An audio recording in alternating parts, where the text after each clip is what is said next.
ઓમ શાંતિ. આજે તારીખ 14 એપ્રિલ 2022. પ્રાતઃ મુરલી. ઓમ શાંતિ. બાપ દાદા મધુબન. બાબા કહે છે, મીઠા બાળકો, યોગ બળથી નુકસાનના ખાતાને ચૂકતું કરી સુખનું ખાતું જમા કરો. વેપારી બની પોતાનો પૂરો હિસાબ કાઢો.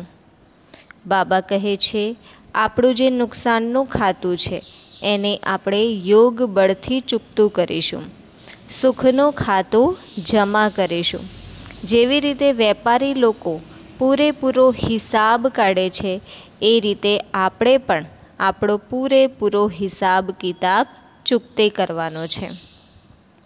પ્રશ્ન છે, આપ બાળકોએ બાપથી કઈ પ્રતિજ્ઞા કરી છે? એ પ્રતિજ્ઞાને નિભાવવાનું સહજ સાધન શું છે? બાપ સાથે કઈ પ્રતિજ્ઞા કરી છે અને પ્રતિજ્ઞાને નિભાવવા માટેનું સહજ સાધન શું છે? ઉત્તર છે, તમે પ્રતિજ્ઞા કરી છે, મારા તો એક શિવ બાબા, બીજું ન કોઈ. ભક્તિમાં પણ કહેતા હતા, બાબા, જ્યારે તમે આવશો તો અમે બીજા સંગ તોડી એક તમારાથી જોડીશું. આપણે પરમાત્મા સાથે પ્રતિજ્ઞા કરી હતી કે ભગવાન પરમાત્મા બાબા, જ્યારે તમે આવશો ત્યારે એક સંગ તમારી સાથે જ જોડીશું. હવે બાબા કહે છે, બાળકો, દેહ સહિત દેહના બધા સંબંધોને બુદ્ધિથી ત્યાગીને એક મને યાદ કરો. આ જૂના શરીરથી પણ દિલ હટાવી દો, પરંતુ એમાં મહેનત છે.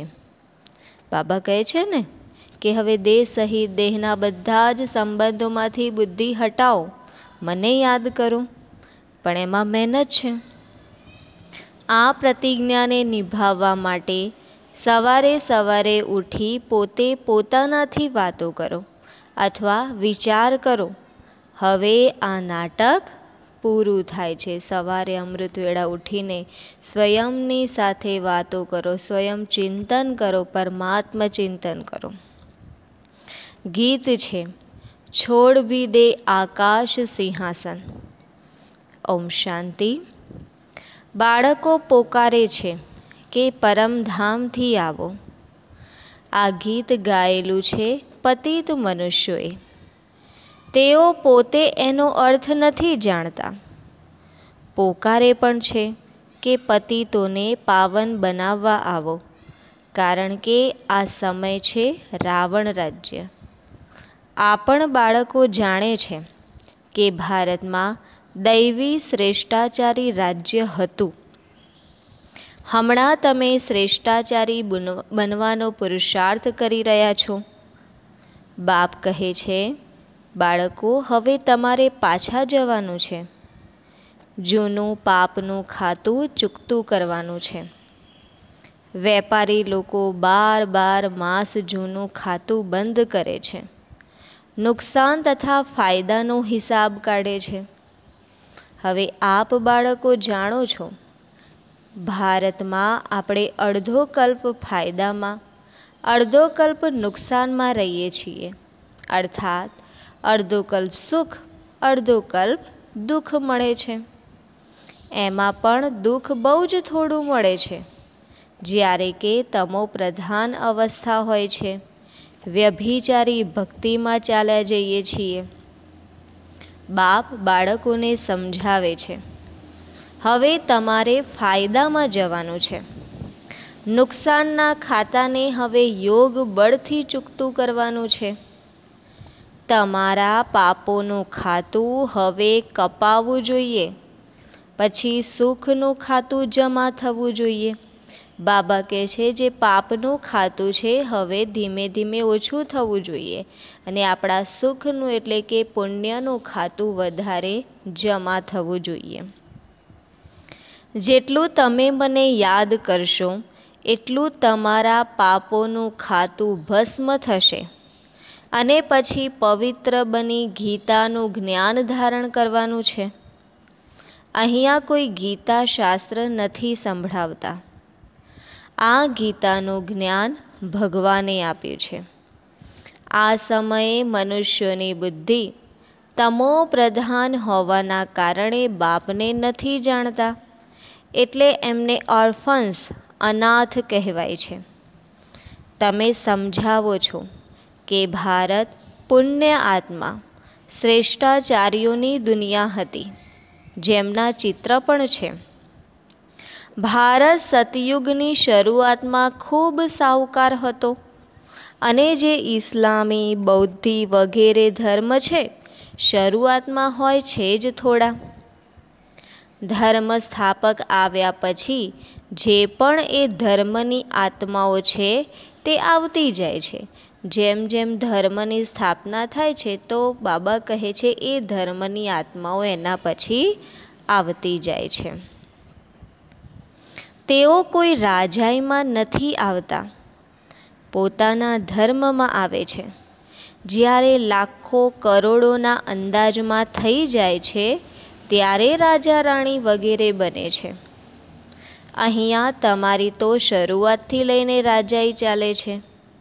સતયુગની શરૂઆતમાં જ લક્ષ્મીનારાયણનું રાજ્ય હતું. ભારત મહાન ઊંચ હતો જ્યારે શ્રેષ્ઠાચારી હતો. ઊંચામાં ઊંચા ભગવાન ગવાય છે, એમને જ સત્ય કહે છે. એ આવીને સાચું નોલેજ આપે છે. બીજા બધા બાપ માટે ખોટું જ નોલેજ આપે છે. બધા યાદ કરે છે, ઓ ગોડ ફાધર, હે પરમપિતા પરમાત્મા, પરંતુ ફાધરને કોઈ પણ જાણતા નથી. ક્યારેક તમે પૂછો, લૌકિક ફાધરને જાણો છો? તો એમ થોડી કહેશે કે તે સર્વવ્યાપી છે. પિતા એટલે પિતા, પિતાથી તો વારસો મળે છે. બાપ સમજાવે છે, હું છું બેહદનો રચયિતા. મને બોલાવે જ છે પતિત દુનિયામાં. પ્રલય તો થતો નથી. આ આખી પતિત દુનિયા છે. મારે આપ બાળકો માટે જ આવવું પડે છે. આપ બાળકોને જ સમજાવું છું. મનુષ્ય ગુરુ વગેરે કરે છે શાંતિ માટે, પરંતુ તે બધું છે ભક્તિ માર્ગ માટે. હઠયોગ વગેરે શીખવાડે છે. એનાથી કોઈ બેહદનો વારસો મળી નથી શકતો. ગુરુ કરે છે એનાથી અલ્પકાળ માટે થોડું સુખ મળે છે. તે બધા હદનું સુખ આપવાવાળા. તે બધા છે હદનું સુખ આપવાવાળા. બેહદના બાપ છે બેહદનું સુખ આપવાવાળા. બાપ મુક્તિ, જીવન મુક્તિની સોગાત લાવે છે. સતયુગમાં ફક્ત એક જ ધર્મ હોય છે. અહીંયા તો કેટલા અનેક ધર્મ છે. વૃદ્ધિ થતી જ રહે છે. હવે પછી આટલી બધી આત્માઓ પાછી જશે શાંતિધામમાં. આ આપ બાળકોને સૃષ્ટિના આદિ મધ્ય અંતનું જ્ઞાન મળી રહ્યું છે. બાપ છે આ મનુષ્ય સૃષ્ટિના બીજરૂપ. એમની પાસે બધું નોલેજ છે. સર્વવ્યાપી કહેવાથી જ્ઞાન તથા ભક્તિની કોઈ વાત રહેતી જ નથી. ભગવાન સર્વવ્યાપી છે તો પછી ભગવાનની ભક્તિ કરવાની શું દરકાર છે? ભક્તિ કરે છે પરંતુ સમજતા નથી. પથ્થર, ઠીકર બધાની ભક્તિ કરતા રહે છે. ગંગામાં કેટલા સ્નાન કરવા જાય છે. જો તે પતિત પાવની હોય તો પછી બધાએ પાવન થવું જોઈએ. મુક્તિ, જીવન મુક્તિ ધામમાં જવું જોઈએ. પરંતુ જતું કોઈ નથી. એક ગુરુ પાછા જાય તો બીજા ફોલોઅર્સને પણ લઈ જાય. એક ગુરુ જાય તો એમના પાછળ એમના ફોલોઅર્સ હોય, શિષ્ય હોય, એમના અનુયાયી હોય, એમને પણ લઈ જાય. પરંતુ ન પોતે જાય ન ફોલોઅર્સને કાંઈ કહી શકે છે. દેહ અભિમાનમાં બહુ જ છે. એવું કોઈ પણ ન કહી શકે કે હું નિરાકાર પરમપિતા પરમાત્મા આપ બાળકોનો બાપ છું, તમને સાથે લઈ જવા આવ્યો છું. કોઈ મનુષ્યની તાકાત નથી કે એમ કહી શકે કે ચાલો હું તમને લઈ જવા માટે આવ્યો છું. આ બાપનો જ હક છે. હવે જૂની દુનિયાને છોડવાની છે એટલે યોગ બળ જરૂર જોઈએ. ગફલત કરવાથી પદ નહીં પામો. બાબા કહે છે હવે ભૂલ ગફલતને સ્થાન નથી. બાબા કહે છે જો ગફલત કરી તો આપણું સ્થાન ભ્રષ્ટ થઈ જશે. આપ બાળકો જાણો છો બાબા અમને લાયક બનાવી રહ્યા છે. બાળકો જે ના લાયક બની જાય છે તે દેવાળું મારે છે. કલ્પ કલ્પ તમને 100% સાલ્વેન્ટ બનાવો છો, પછી રાવણ તમને ઇનસોલ્વેન્ટ બનાવી દે છે. બાબા તો આપણને 100% સંપૂર્ણ ભરપૂર બનાવી દે છે. પછી રાવણ રાજ્યમાં આવીને આપણે કંગાળ બની જઈએ છીએ. સમજે પણ છે, વાત બરાબર છે. હમણાં બરાબર કળિયુગનો અંત છે. સતયુગ આદિનો સંગમ છે. સમજો મકાનની આયુ 100 વર્ષ છે. જો 25 વર્ષ વીતી ગયા તો 1/4 જૂનું થયું. 50 વર્ષ થશે તો જૂનું નામ રાખી દેશે. કોઈ મકાનનું 100 વર્ષનું આયુષ્ય છે, 25 વર્ષ થઈ ગયા તો ચોથો ભાગ એનો જૂનો થઈ ગયો ને, એટલે ચોથો ભાગ. આ પણ 4 ભાગ રખાય છે. સતો રજો તમો. હવે પછી આ જૂની દુનિયાથી નવી દુનિયા થશે, એટલે આખી દુનિયાને નવો જન્મ મળવાનો છે. આ જૂની દુનિયા છે. બાપ કહે છે હવે હું નવો જન્મ આપી રહ્યો છું. દુનિયા જૂનીથી નવી થઈ રહી છે. તમે આવ્યા છો રાજયોગ શીખવા. તમે પણ જાણો છો આ ડ્રામાની અંદર આપણે એક્ટર છીએ. આપણે આત્માઓ પણ શરીર લઈને અહીં પાર્ટ ભજવવા આવ્યા છીએ. દુનિયામાં આ કોઈ નથી જાણતું. પોતાને એક્ટર સમજે તો ક્રિએટર અને ડાયરેક્ટરને પણ જાણી જાય. કહેવા માત્ર ફક્ત કહે છે કે આ કર્મક્ષેત્ર છે, પરંતુ ક્યારથી ખેલ શરૂ થયો, એના ક્રિએટર કોણ છે, કાંઈ પણ નથી જાણતા. મનુષ્યોએ જ જાણવું જોઈએ ને. બાકી આ પરસ્પર લડવું તો અનાથનું કામ છે. દેવતાઓને અનાથ નહીં કહેશે. ત્યાં લડાઈ ઝઘડા હોતા જ નથી. અહીં તો જુઓ બાળકો બાપને પણ મારી દે છે. બધા પતિત ભ્રષ્ટાચારી છે એટલે દુઃખ આપતા રહે છે. અડધો કલ્પ સંપૂર્ણ નિર્વિકારી દેવી દેવતાઓનું રાજ્ય હતું. હમણાં તો એક પણ સંપૂર્ણ નિર્વિકારી નથી. હવે બાપ તમને શ્રીમત આપે છે. આ જૂની દુનિયા ખતમ થવાની છે. હું આવ્યો છું નવી દુનિયા સ્થાપન કરવા. તમે પ્રતિજ્ઞા પણ કરો છો બાબા તમે આવશો તો અમે બીજા સંગ તોડી એક તમારો સંગ જોડીશું. મારા તો એક બાબા, બીજું ન કોઈ. હમણાં બાબા આવ્યા છે. કહે છે બાળકો દેહ સહિત દેહના બધા સંબંધોનો ત્યાગ કરી મને યાદ કરો. એમાં જ મહેનત છે. કહે છે બાબા અમે જાણીએ છીએ આ જે પણ મિત્ર સંબંધી વગેરે છે આ બધા મરેલા જ છે. આ શરીર પણ ખતમ થઈ જશે, જૂનું છે. હવે આપણે જૂનું શરીર છોડી નવામાં જઈશું. જૂના શરીરથી દિલ હટી જાય છે. હવે આપણે ગયા કે ગયા. જૂની દુનિયા ભસ્મ થવાની છે. બાપ સમજાવે છે સવારે ઉઠીને એવા એવા વિચાર કરો. હવે નાટક પૂરું થાય છે, અમારે પાછા જવાનું છે. હવે એક જ બાપની શ્રીમત પર ચાલવાનું છે. હવે નવી દુનિયામાં જવાનું છે, એટલે જીવતે જીવ બધાથી બુદ્ધિયોગ તોડી એકથી જોડવો પડે. એમાં ખૂબ અભ્યાસ જોઈએ. અભ્યાસ માટે જ બાપ કહે છે સવારે ઉઠો. દિવસે તો શરીર નિર્વાહ અર્થ કર્મ કરવાનું છે. રાતનો અભ્યાસ વૃદ્ધિ પામે છે. જેટલું સવારે આપણે અભ્યાસ કરીશું એટલું આપણને વધારે સારું. જેટલો સમય મળે બાબાને યાદ કરો. બાબાની યાદમાં તમે કેટલું પણ ચાલતા જાઓ, ક્યારે પણ થાકશો નહીં. યોગ બળની ખુશી રહે છે. યાદનો અભ્યાસ હોય તો ક્યાંય પણ બેઠા યાદ આવી જશે. ભોજન કરતા સમયે પણ યાદમાં રહેવાનું છે. ફાલતુ વાર્તાલાપ ન ચાલવો જોઈએ. બાપની યાદથી જ વિકર્મ વિનાશ થશે.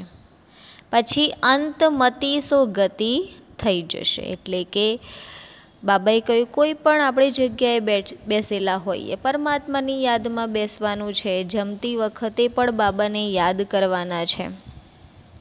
સર્વના સદગતિ દાતા, સર્વને શ્રેષ્ઠાચારી બનાવવાવાળા, શાંતિ દેશમાં લઈ જવાવાળા એક જ બાપ છે. જન્મ જન્માંતર તમને બાપ, શિક્ષક, ગુરુ મળ્યા, પરંતુ તે બધા છે શરીરધારી. કોઈ પણ દેહી અભિમાની બનવાનું નથી શીખવાડતા. આ તો બેહદના બાપ જ્ઞાનના સાગર છે. જે પણ આત્માઓ છે એનામાં સંસ્કાર ભરેલા છે. પછી શરીર ધારણ કરવાથી તે ઇમર્જ થાય છે. સંસ્કાર તો છે, શરીર ધારણ થાય છે, પછી એ સંસ્કાર ઇમર્જ જાગૃત થાય છે. હમણાં તમને આખા ડ્રામાનું નોલેજ છે. બીજા તો બધા મનુષ્ય ઘોર અંધારામાં છે, અંધકારમાં છે બધી આ મનુષ્ય આત્માઓ. ગવાયેલું પણ છે. જ્ઞાન અંજન સદગુરુએ આપ્યું. તો જ્ઞાન અંજન આપવાવાળા જ્ઞાન સૂર્ય બાપ છે. સતયુગને દિવસ, કળયુગને રાત કહેવાય છે. આત્માઓએ નિરાકારી બાપને યાદ કરે છે. બાપ સમજાવે છે, હું આપ બાળકોને બ્રહ્મા મુખ દ્વારા કલ્પ પહેલા માફક બધા ભક્તિ માર્ગના શાસ્ત્રોનું રહસ્ય સમજાવું છું. આ બધી ભક્તિ માર્ગની સામગ્રી છે જે અડધા કલ્પથી ચાલતી આવી છે. મનુષ્ય તો કહી દે છે આ પરંપરાથી ચાલતું આવ્યું છે. રાવણને પણ પરંપરાથી બાળતા આવ્યા છે. તહેવાર જે મનાવે છે તે બધા કહે છે પરંપરાથી ચાલી રહ્યા છે. પરંપરાનો અર્થ શું છે તે સમજતા નથી. સતયુગની આયુ લાખો વર્ષ લખી દીધી છે, તો મનુષ્ય ઘોર અંધારામાં છે ને. સતયુગની જે આયુષ્ય છે એ લાખો વર્ષ કહી દીધું છે. અત્યારે કળયુગના પણ એટલા બધા વર્ષ કહે છે. આખા કલ્પનું પણ આયુષ્ય કેટલું બધું કહે છે. તો બાબા કહે છે એ બધા ઘોર અંધકારમાં છે, અજ્ઞાનના ઘોર અંધકારમાં છે. ભક્તિ ક્યારથી શરૂ થઈ, પાવન ક્યારે બન્યા, કાંઈ પણ જાણતા નથી.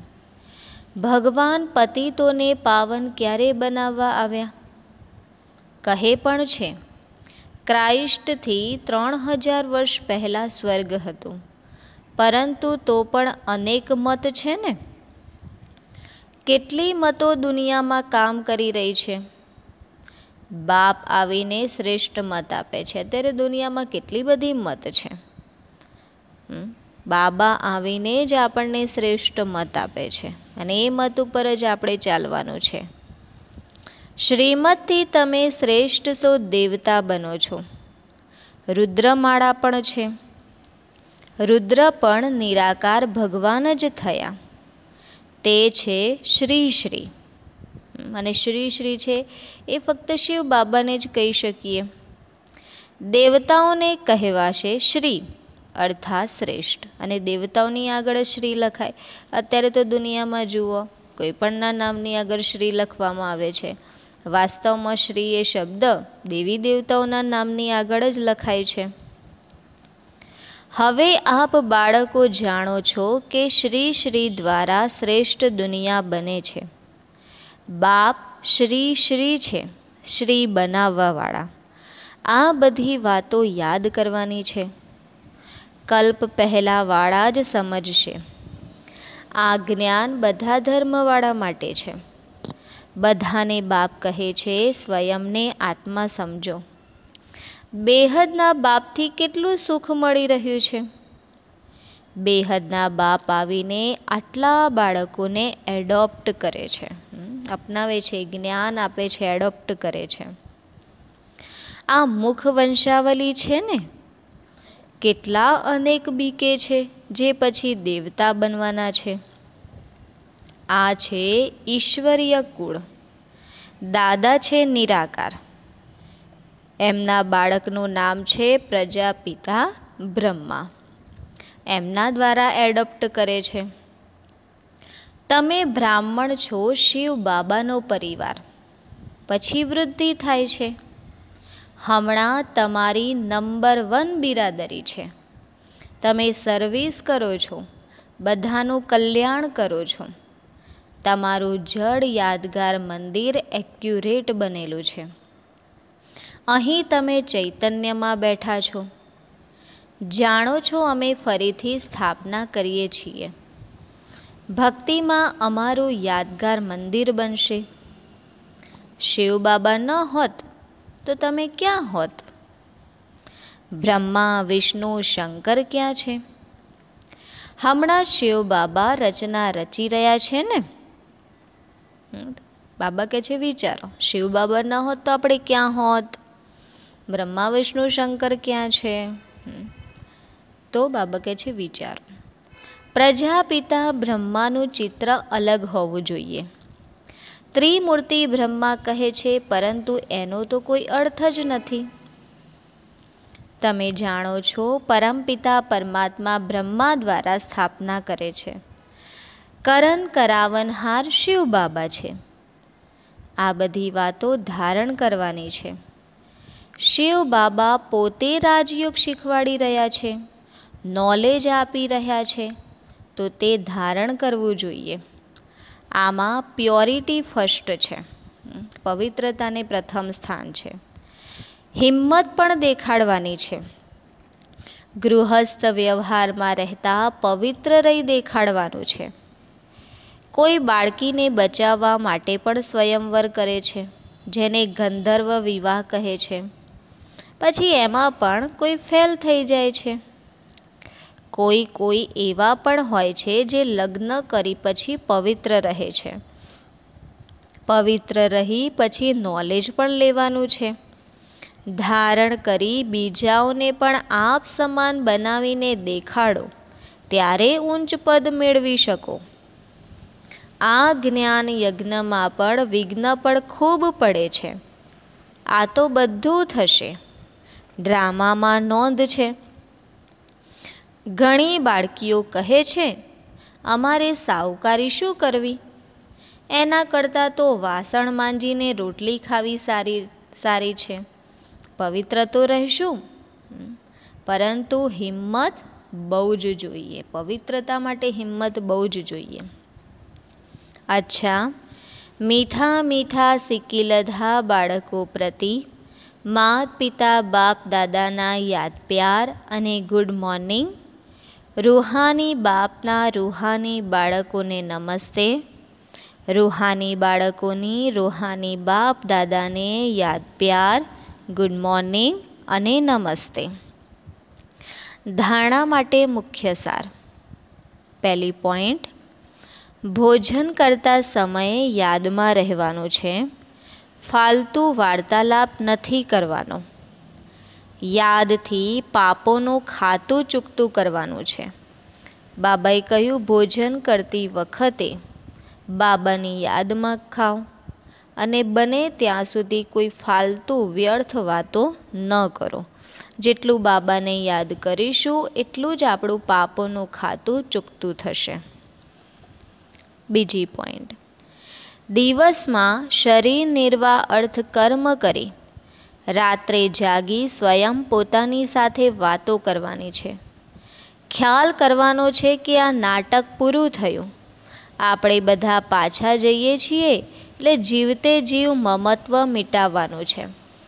બાબાએ કહ્યું દિવસમાં ભલે તમે શરીર નિર્વાહ અર્થ માટે જે કર્મ કરો, પરંતુ સવારે જેટલું બને એટલું વહેલા ઉઠીને પરમાત્માને યાદ કરો, સ્વચિંતન કરો કે હવે આ દુનિયાનો અંત સમય આવી ગયો છે, હવે આ નાટક પૂરું થયું છે, હવે આપણે પાછું જવાનું છે. એટલા માટે બાબાએ કહ્યું મરજીવા બની જાઓ. વરદાન છે, ડબલ નશાની સ્થિતિ દ્વારા સદા નિર્વિઘ્ન બનવા અને બનાવવાવાળા વિશ્વ પરિવર્તક ભવ. માલિક સો બાળક છો, જ્યારે ઈચ્છો માલિકપણાની સ્થિતિમાં સ્થિત થઈ જાઓ અને જ્યારે ઈચ્છો બાળકપણાની સ્થિતિમાં સ્થિત થઈ જાઓ. આ ડબલ નશો સદા નિર્વિઘ્ન બનાવવાવાળો છે, એટલે કે બાલક સો માલિક, માલિક સો બાલક. આ સ્થિતિમાં પાક્કા થઈ જાઓ. એવી આત્માઓનું ટાઇટલ છે વિઘ્ન વિનાશક. પરંતુ ફક્ત પોતાના માટે વિઘ્ન વિનાશક નહીં, આખા વિશ્વના વિઘ્ન વિનાશક, વિશ્વ પરિવર્તક છો. ફક્ત પોતાના વિઘ્ન વિનાશક નહીં, દુનિયા માટેના પણ વિઘ્ન વિનાશક, વિશ્વ પરિવર્તક એવી આત્મા આપણે બનવાનું છે. કારણ કે આજે બાબાએ આપણને ટાઇટલ આપ્યું છે વિઘ્ન વિનાશક. જે સ્વયં શક્તિશાળી રહે છે એમની સામે વિઘ્ન સ્વતઃ કમજોર બની જાય છે. જેની સ્થિતિ પાવરફુલ છે એની સામે કોઈ પણ વિઘ્ન ઊભું નથી રહેતું. સ્લોગન છે, પોતાના ડબલ લાઇટ સ્વરૂપમાં સ્થિત રહો તો બધો બોજ સમાપ્ત થઈ જશે. બાબા કહે છે ડબલ લાઇટ સ્વરૂપમાં સ્થિત રહો તો જે પણ બોજ છે એ બધો બોજ સમાપ્ત થઈ જશે. અચ્છા, ઓમ શાંતિ.